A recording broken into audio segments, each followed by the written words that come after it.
पटना शहर जो है एजुकेशन का हब है। ऐसे में देश के टॉप 5 शहरों में पटना की गिनती होने लगी। अलग अलग राज्यों से भी पटना में बच्चे पढ़ने आते। लेकिन अब बीते सप्ताह से जो कुछ पटना के अंदर हो रहा, अब बच्चों को पटना भेजने में जो गार्जियन है वो डरने लगे हैं। आपने देखा बीते सप्ताह किस प्रकार से एक खबर निकल कर आई कि हॉस्टल के अंदर एक बच्ची जो है वो बीमार पड़ती है, अस्पताल ले जाया जाता है। उसके बाद सेक्सुअल असॉल्ट का मामला जो है वो उजागर होता है। तमाम तरह के पटना में दंगे फसाद जो है वो सड़कों पर हो जाते हैं। गार्जियन जो है उतर जाते हैं, उनके ऊपर लाठी चार्ज होती है और लास्ट में फिर पुलिस को SIT गठित करना पड़ता है। लेकिन उसी दिन की एक और घटना है जो बहुत ज्यादा सनसनीखेज है, क्योंकि ये जो मामला है ये भी 6 जनवरी का ही है और ये पटना के ही एक हॉस्टल का है जिसमें एक बच्ची को मृत पाया गया हॉस्टल के अंदर। वो हॉस्टल सामने हम आपको दिखा दें, ये परफेक्ट PG हॉस्टल जो है यहीं का ये मामला है जो निकल कर यहाँ से आया था। और मैं आपको बता दूं कि यहाँ पर हमने प्रयास किया बात करने का, जो वार्डन है हॉस्पिटल के, जो ऑनर है हॉस्टल के, उनसे हमने बात करने का प्रयास किया। लेकिन उससे पहले जब मामला प्रकाश में आया तो सबसे पहले जो मृतिका है उसके पिता का बयान सामने आता है। कई तरह के आरोप मृतिका के पिता जो है वो लगाते हैं प्रशासन के ऊपर। कई तरह के आरोप जो है उनके द्वारा लगाया जाता है वार्डन के ऊपर। उनके आरोपों की अगर हम बात करें तो पॉइंट नंबर 1, सबसे पहला उनका जो आरोप है वो ये होता है कि CCTV फुटेज हमें पूरी नहीं मिली। दूसरा आरोप उनका लगाया जाता है कि पुलिस के एब्सेंस में बॉडी को उतारा गया।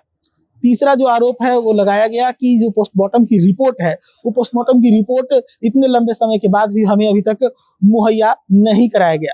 चौथा जो उनका आरोप है वो ये है कि प्रशासनिक स्तर पर बहुत ज्यादा उदासीनता जो है इस केस में है। बिना पोस्टमार्टम के पुलिस इसे आत्महत्या करार दे रही। जैसे ही ये मामला सामने खुलासा हुआ, हमारी टीम पहुंच गई इस PG के सामने और हमने बातचीत किया। यहाँ के जो वार्डन थे, यहाँ के जो ऑनर थे, उनसे हमने बातचीत किया। उनसे बातचीत करने के दरमियान उन्होंने उन तमाम आरोपों के जवाब दिए जो लड़की के पिता के द्वारा हॉस्टल के ऊपर लगाए गए। सीधे तौर पर लड़की के पिता के द्वारा आरोप लगाया गया कि पुलिस के एब्सेंस में बॉडी को उतारा गया, इसका भी जवाब उनके द्वारा दिया गया। साथ में कई सारे आरोप जो है सभी का जवाब दिया गया। तो मैं आपको टाइमलाइन के हिसाब से अब बताता हूं कि क्या कुछ हुआ। सबसे पहले जब मैंने वार्डन से बातचीत की तो वार्डन के अनुसार यहाँ पर तकरीबन 11 बजे के आसपास बच्ची को घूमता हुआ देखा गया था। CCTV फुटेज उसकी रही। उसके बाद जो है सब कुछ होता है। कैसे हुआ, क्यों किया, इसकी जानकारी न तो अभी तक वार्डन को है और न ही ये मामला खुलकर सामने आया है। हालांकि पुलिस के पास इसके जवाब हो सकते हैं क्योंकि इस मामले से जुड़ा हुआ 2 शख्स जो है वो पुलिस के कस्टडी में है। वो दोनों शख्स जो है वो पहुंच गया था यहाँ पर पुलिस के पहले और बॉडी को उतारने का प्रयास भी किया था। तो पूरा मामला कुछ ऐसा है कि जैसा गार्जियन ने कहा कि पुलिस के एब्सेंस में बॉडी को उतारा गया, तो हॉस्टल के जो वार्डन है वो ये कहते हैं कि 2 लड़के जो थे वो उनको इन्फॉर्मेशन पहले ही किसी तरह से मिल गई थी कि लड़की कुछ करने वाली है। वो सीधा यहाँ पर पहुंचते हैं और उसके बाद उस जगह पे पहुंच जाते हैं जहां पर बॉडी लटक रही थी। पंखे से लड़की ने लटक कर आत्महत्या किया था इस हॉस्टल के अंदर।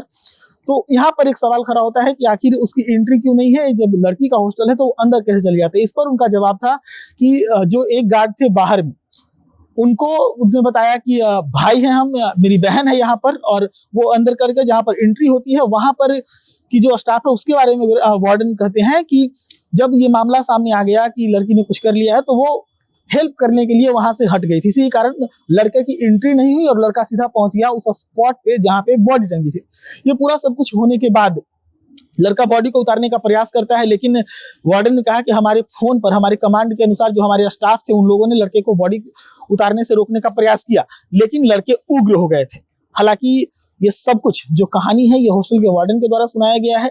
लड़के उग्र हो गए थे, इसके कारण हम लोगों ने लड़के को नहीं रोका और बॉडी को उतार लिया गया। हालांकि बॉडी उतारते उतारते पुलिस पहुंच गई थी। पुलिस ने लड़के को भी कस्टडी में लिया और बॉडी को भी जब्त कर लिया।